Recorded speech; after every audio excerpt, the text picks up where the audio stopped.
信唔信睇相？你覺得面相科唔科學？我哋成日講唔可以以貌取人，但係又講相由心生。其實睇相呢件事係歷史悠久嘅，尤其曾國藩嘅相人本事就大家一致認可。曾國藩日記裏面有咁嘅一段嘅：邪正看眼鼻，真假看嘴唇，功名看氣概，富貴看精神，主意看指爪，風波看腳跟，若要看條理，全在語言中。嗱，呢個深刻體現咗曾國藩以神取人、以行正相嘅智慧。核心價值咧唔在於迷信面相，而在於通過細節去觀察人性，結合實踐去動態咁評估人才。傳統嘅相術認為咧，眼為心之苗，邪正看眼鼻，真假看嘴唇。一個人心係正嘅咧，目光通透；心係歪嘅，眼神就會飄忽不定。通過一個人嘅眼神，可以睇到佢嘅內心世界。講大話嘅時候，隻眼係唔會直視你嘅；未攞定主意嘅時候，眼神會漂移嘅，左顧右盼。呢個就係所謂嘅邪正看眼鼻。嘴唇就係睇厚薄啦，嘴唇薄而無靈者咧，可能善辯但缺乏信義。所以自細老人家就話我係個老實人嚟嘅，因為我細個兩片嘴唇都好厚啊。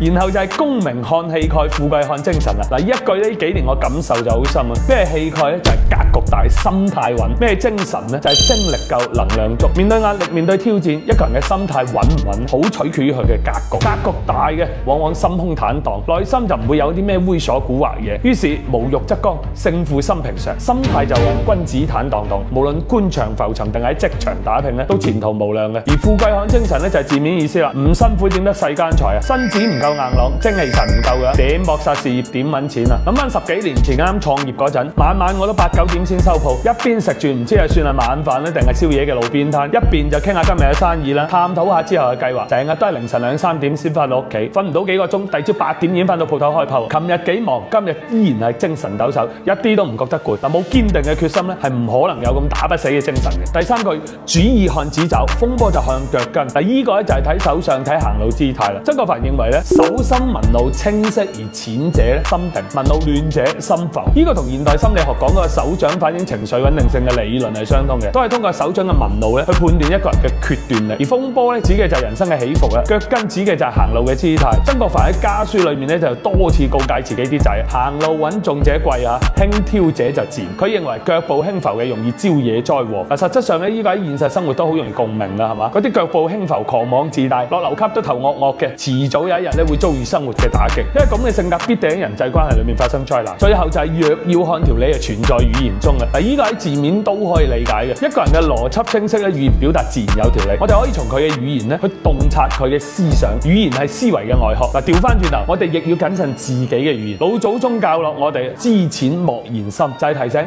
唔好輕易通過講嘢出賣咗你所有嘅諗法。我哋嘅古人真係好有智慧嘅，唔聽老人言，確實容易吃虧在眼前。你同唔同意啊？